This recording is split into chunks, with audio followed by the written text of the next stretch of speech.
Hello, non-feminist men and women of the world.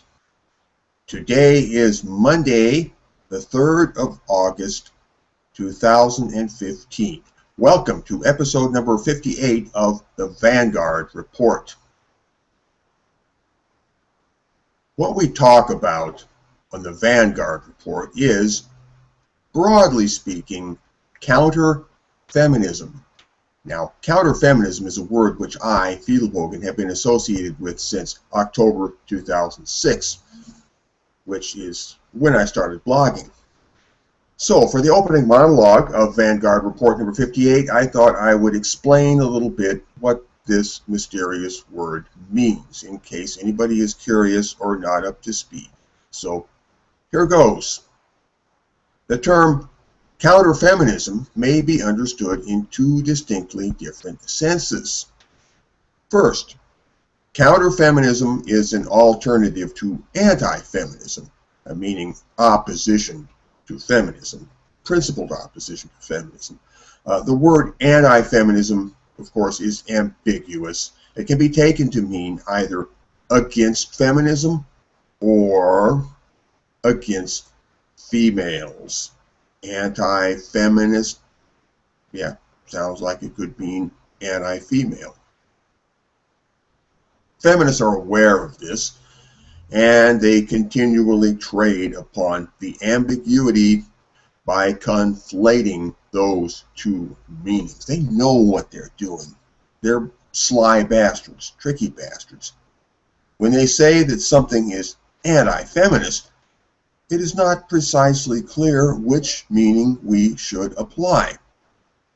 This exploits the average person's naive tendency to assume that anti-feminist simply means anti-female, anti-woman, or just plain misogynist, which is a word the feminists love to throw around, as we all know.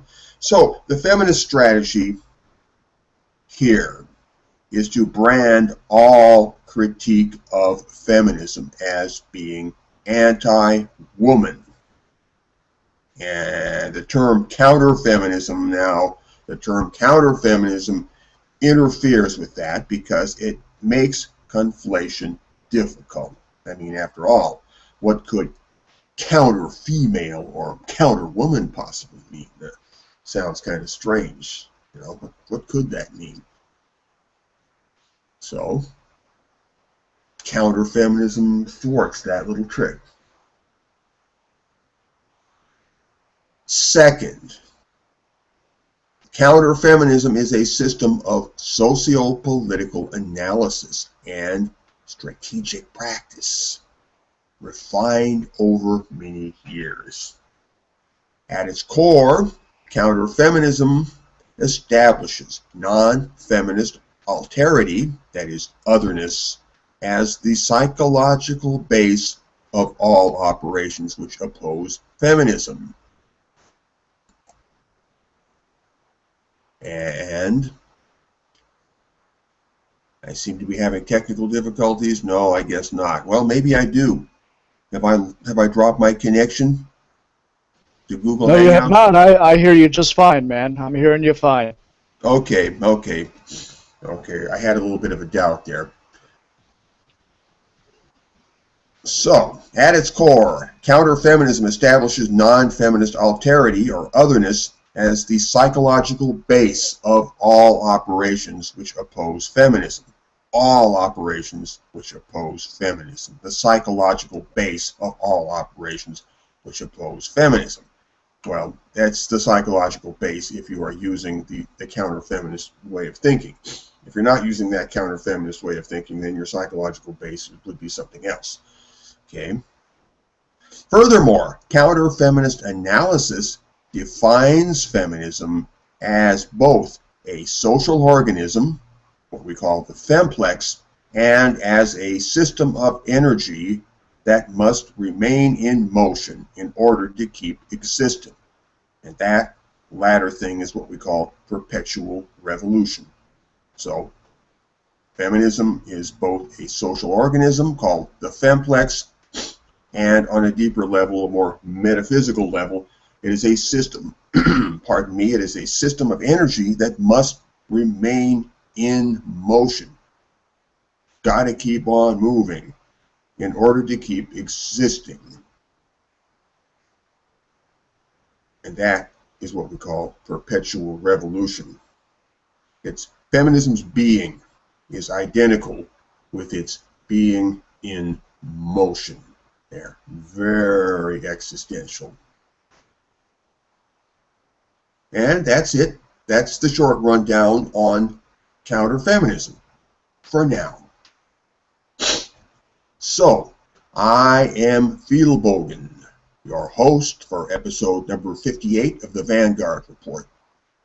My fellow host is man of Canada, true son of the Alberta Prairie, Nick Redding. Nick, say hello to the non-feminist men and women of the world. Hey everybody, I'm Nick Redding with Men's Rights Edmonton. You can check out my YouTube channel by the name Men's Rights, first name, last name Edmonton. You can check me out on Twitter at Men's Rights Ed, and you can go to my website, www.mensrightsedmonton.com. I exist. My activism is both focused on getting other men's rights activists, non-feminists, counter-feminists, MGTOWs, masculinists, whatever. I'll even meet up with the PUA if they show interest. But if you're generally red pill, as they say, then and you're going to be coming through Edmonton, or you're going to be moving to Edmonton, or you know someone in Edmonton, or if you're here already, drop me a line at mensrightsedmonton@gmail.com, or you can reach me through the Contact Us section of the website, www.mensrightsedmonton.com. Okay, thank you, Nick. Yes, I agree. You exist. So, we will start this episode of the Vanguard Report. You know, we got a real big show for you tonight. Real big show, as Ed Sullivan used to say. A real big show. Let's see, what do we got? Cue number 1 on your big old cue list there. This is a thing that was recently posted on AVFM by none other than Paul Elam. A short article, but interesting and significant, which is why I'm sharing it with you now. This concerns the change of the tagline slogan on the banner of the AVFM website. It used to be humanist counter theory, I believe. Counter theory. It remains, of course, counter theory. Everything AVFM puts out remains, I think, counter theoretical. We're all pretty counter theoretical here. But the new tagline is, I love this one, changing the cultural narrative. That's a new slogan for the new playbook. Well, the latest edition of the playbook. Let me read you this short article here. We'll just kind of skip through this. Preparing for the next conquest.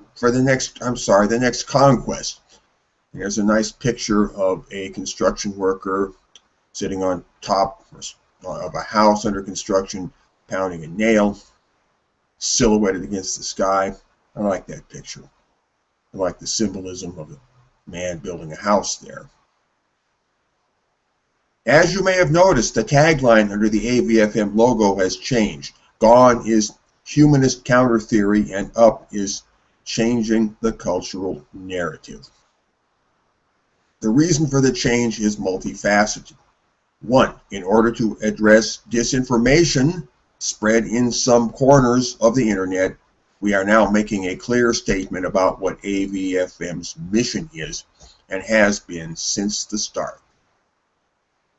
There is a myth promoted at places like Return of Kings, which, if you don't know, That is, that's a website for what they call the PUA community, or the pickup artists.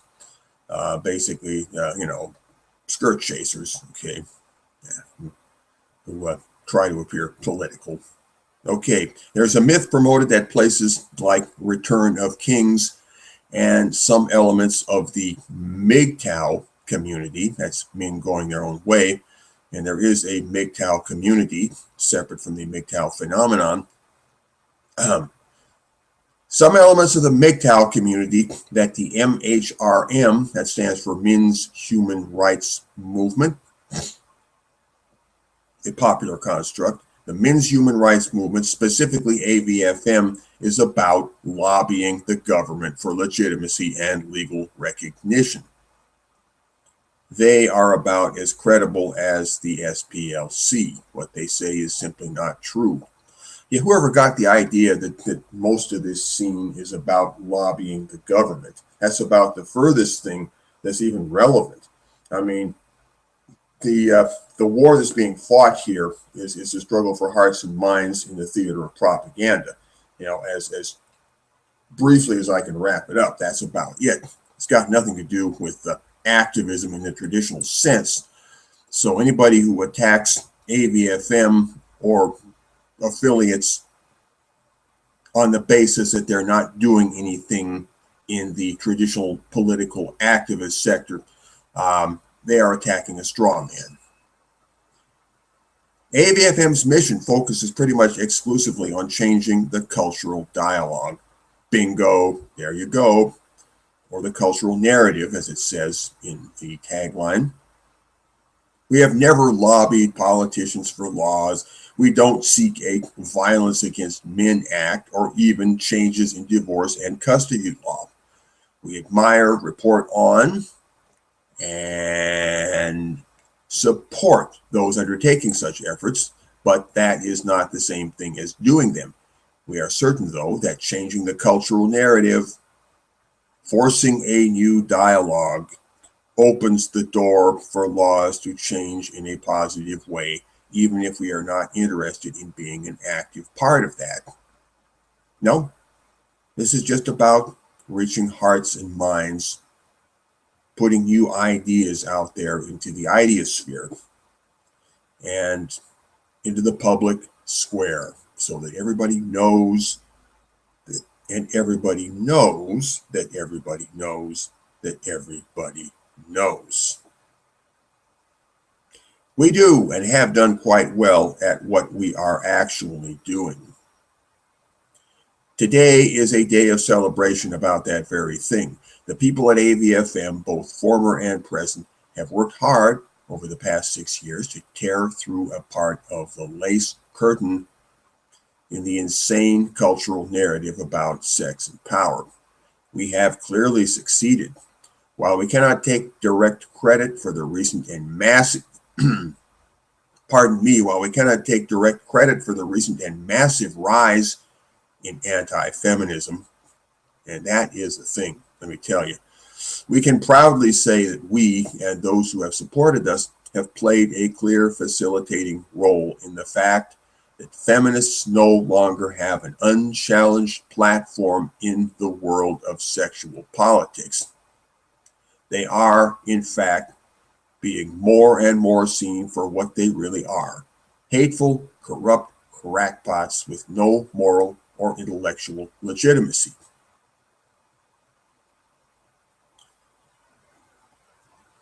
Feminists no longer have an unchallenged platform in the world of sexual politics. They are, in fact, being more and more seen for what they really are: hateful, corrupt crackpots with no moral or intellectual legitimacy. My hat is off to everyone in the MHRM, especially Team AVFM, for stellar work. Moving past the misperceptions about the MHRM, there is another reason to clarify our mission. While there is light years ahead in actually addressing many men's issues, our phase 1 objective of kicking a hole in the door is done. Well, I would take a small exception here. I think the hole needs to be kicked a lot wider.